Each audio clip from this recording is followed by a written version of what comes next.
Bismillahirrahmanirrahim. Assalamualaikum warahmatullahi wabarakatuh. Perkenalkan, nama saya Malika Badiatul Horiah. Di sini saya akan membahas artikel saya yang berjudul Konsep Kurikulum dalam Pemikiran Syekh Muhammad Naqib Al-Atas. Materi ini fokusnya adalah tentang bagaimana Syekh Al-Atas merancang pendidikan Islam yang menekankan adab dan ta'dib.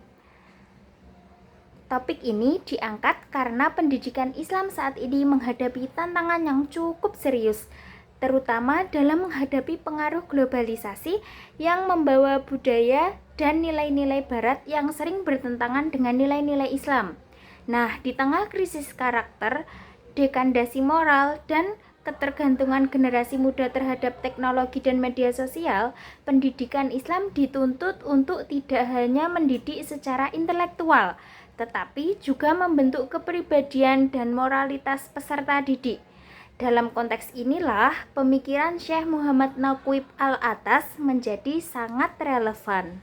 Nah, Syekh Al-Atas tadi menawarkan pendekatan pendidikan yang disebut dengan ta'dib, yakni pendekatan yang menekankan pada penanaman adab.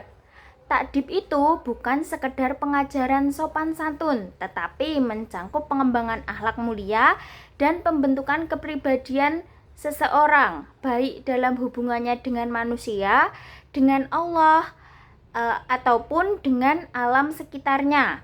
Konsep ini menurut Syekh Al-Atas adalah inti dari pendidikan Islam, karena tujuan pendidikan Islam sejatinya adalah membentuk manusia yang baik, bukan sekedar manusia yang pintar. Nah, kita langsung kepada intinya. Konsep kurikulum Syekh Muhammad Naqib Al-Atas itu, dalam pemikirannya, kurikulum pendidikan Islam dibagi menjadi dua kategori utama. Yang pertama yaitu ilmu fardu ain, yang kedua adalah ilmu fardu kifayah. Yang pertama, kita akan membahas ilmu fardu ain. Apa sih ilmu fardu ain itu? Nah, ilmu fardu ain adalah ilmu-ilmu dasar agama yang wajib dipelajari oleh setiap individu muslim. Contohnya seperti apa? Seperti ilmu tauhid, ilmu fikih, Al-Quran, hadis, syariah.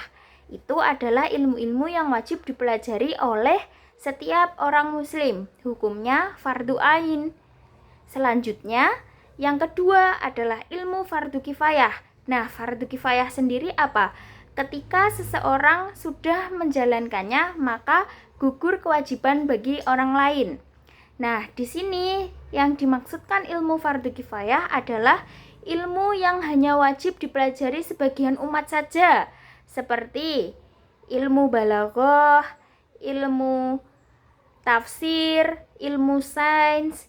Itu tidak semua orang wajib mempelajarinya. Tetapi meskipun tidak wajib dipelajari oleh semua orang, ilmu fardu kifayah ini penting untuk membangun peradaban Islam yang kuat dan mandiri. Dari penjelasan di atas, Syekh Al-Atas berpendapat bahwa struktur ilmu pengetahuan dan kurikulum pendidikan Islam seharusnya menggambarkan manusia dan hakikatnya yang harus diimplementasikan secara bertahap, mulai dari pendidikan dasar hingga pendidikan tinggi. Secara alami, kurikulum tersebut diambil dari hakikat manusia yang bersifat ganda atau dual nature.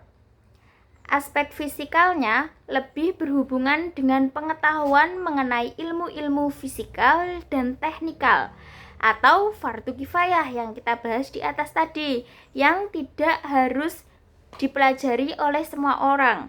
Sedangkan keadaan spiritualnya sebagaimana terkandung dalam istilah ruh, nafsi, kolbu, dan akal, lebih tepatnya berhubungan dengan ilmu inti atau ilmu yang wajib dipelajari oleh semua orang, yaitu ilmu fardu ain. Sekian presentasi dari saya, ada kurang lebihnya mohon maaf, semoga dapat dipahami. Wassalamualaikum warahmatullahi wabarakatuh.